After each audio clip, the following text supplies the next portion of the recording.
This Learjet 24E was capable of flying at 51,000 feet. In its day, that set all sorts of altitude records for civilian aircraft. This airplane, it got hit by a tree. It's never flying again.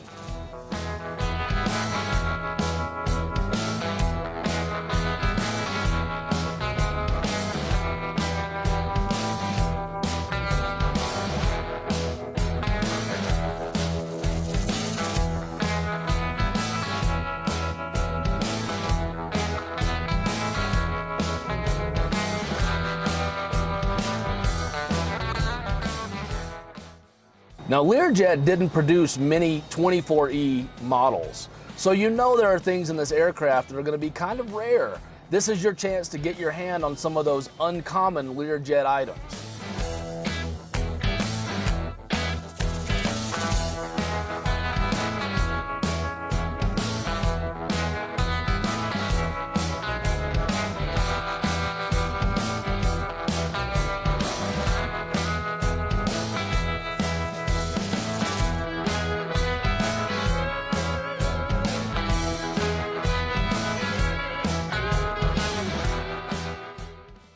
So the parts are dropping soon, and this jet's gonna fly again, one piece at a time.